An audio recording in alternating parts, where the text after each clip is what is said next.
Come with us today on a colourful and fun adventure to Guatemala. Yes, high adventure. High adventure. High adventure.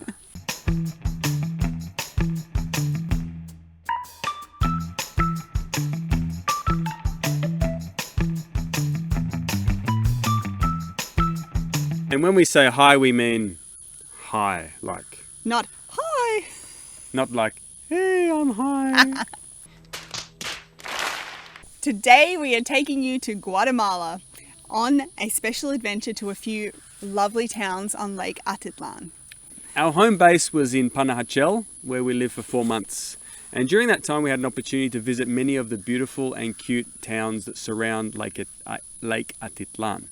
One place that we'd heard a lot about was the hippie town of San Marcos La Laguna. And seriously, the food there is amazing.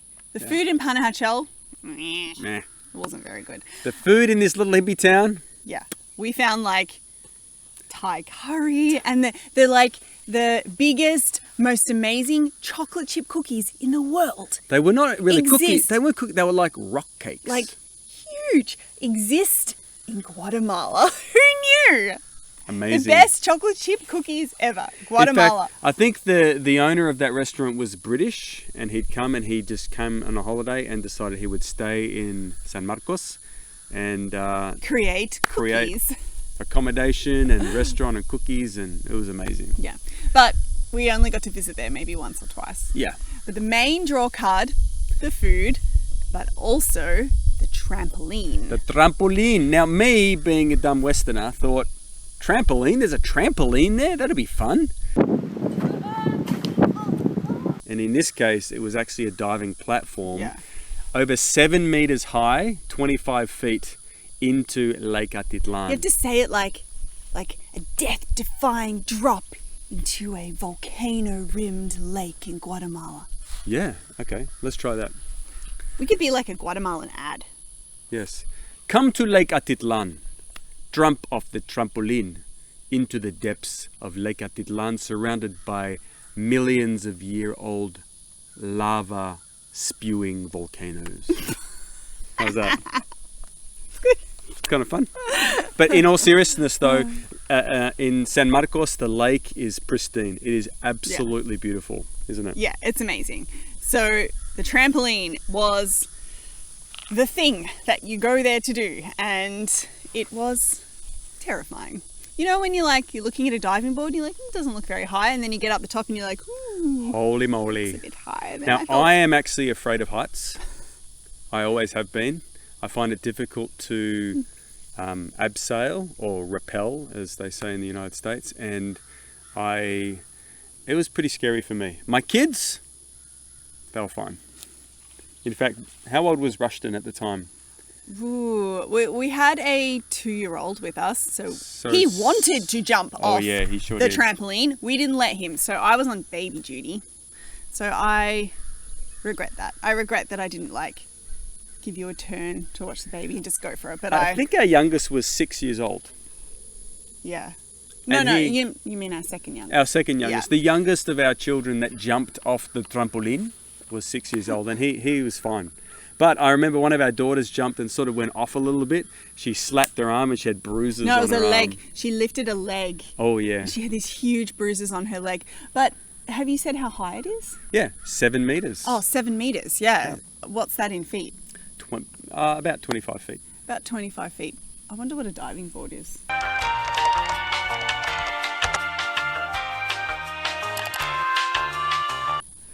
But you'd seen higher. The water I don't level know. had gone down. True. And so it's meant to be, was it 7 meters? I've jumped off a 10-meter platform before, and this seemed higher to me. It was way higher. Because we went twice. The first time was with all the kids, and I missed out. So Ross took me back on a date later on, and I gave it a go. But I have to tell you, I've now decided it's not fun to jump off really high heights into water. I don't find it that fun either. Man, because of our daughter's experience with her huge bruises, I went in like a soldier. I went in I blocked my nose, and I was tight like a dish. tight like a dish, tight like a drum. And Did you before you impacted the water? Did you just close every orifice? Yeah, ears, mouth, absolutely everything. But like, you still like slap that water, man, and like my ears were ringing for ages. The worst thing is when you jump from that height, you can't close your nostrils. So when you I did. I like put my arm like this and did this. Oh, see, I don't do that, and the water just goes. And you get like this water straight to the brain. Ross got into trouble when we went to the trampoline. I ended up in a very cranky mood. Yes, she wasn't happy with me that day. I got changed into my swimsuit and I was on baby duty. So I was kind of trying to keep my 2-year-old alive. He was trying to climb up this tree and leap into the lake, which was a lower leap than the trampoline, but still not very safe. Anyway, and I was all round frustrated. And it was funny though, because our little one, he was dressed in this little onesie flotation device, right? Yeah, it's bright pink. Pink onesie flotation device. And it was great because he felt so confident. He would just jump. He would just jump straight in and just pop, and pop back up like a cork. And everyone used to love watching him because he was like, no fear, straight in. Anyway, Ross, what did you do? The change rooms there are not first class. They're little shacks. And I think my wife got changed first and handed me the bag, and then I got changed second. And I took out her little pack of bathers where she kept her... this is once we were getting dressed Yeah, after. got her bathers, and I placed it next to me while I got dressed. I just never put them back in the bag. He left my beautiful new swimsuit in the change room and it got stolen. And I was so mad. Yeah, it didn't take long. No! I was very cranky for a while until we went to the next stop, which was the fabric town of Guatemala. San Juan La Laguna. I love fabric. And so... I just got to explain how much she loves fabric.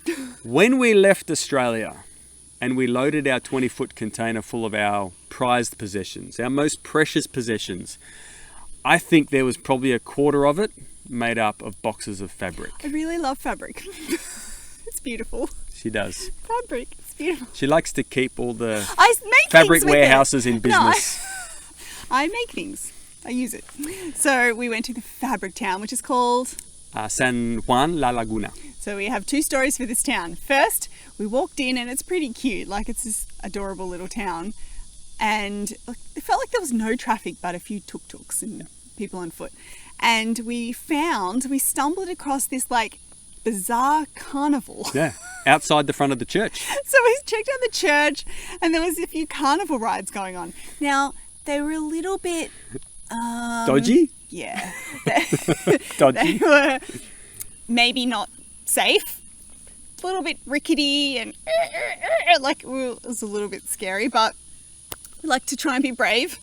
And our kids were begging to go on this...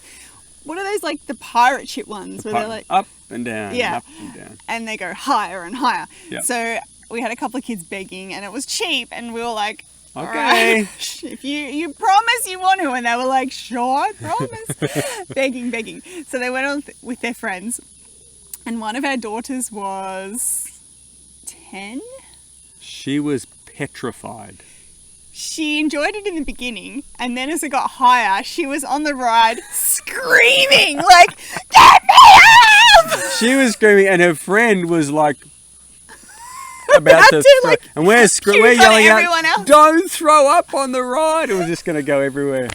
I remember And then that. she started going, stop the ride! and like looking at the guy running it, and everyone... Screaming at the guy running it, like with wild eyes, like, stop the ride! So all the spectators were like, oh, like, making a big deal. So the poor guy running the ride did in fact stop the ride mid-ride, because the rides went on for ages, like a full 5 minutes. Good carnival rides. Get your money's worth. He stopped the ride and let them off. And then kept going. Continued the ride.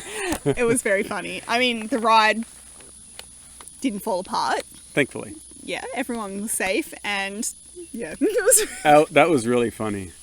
We went and had some pizza, because you can eat That was good pizza. We went and there. had some pizza. And then we went to this amazing place where, I mean, there's shops all over the place in San Juan where they make all this fabric. So I'm wearing my Guatemalan fabric today. Did you buy that at the shop? Yeah. This is, no, this is a different shop. Okay. So they do this whole thing where they sit you down, and we did this learning experience with our kids where they teach you how they hand dye the yarn and spin it and weave it and how long it takes. It was amazing. It was. And this was all local Mayan culture. Yeah, it was, and all employs all local people, and everything that you buy has a little tag on it that says how long it took the person to make it. And so you might pick up a shawl or a scarf or something and it'll say like 3 months or 3 weeks, or, you know, depending on the complexity and size of the garment. But it was just so beautiful to know that you were supporting people that had worked so hard to create something beautiful. And it was so colourful, and the kids got to touch it and be involved.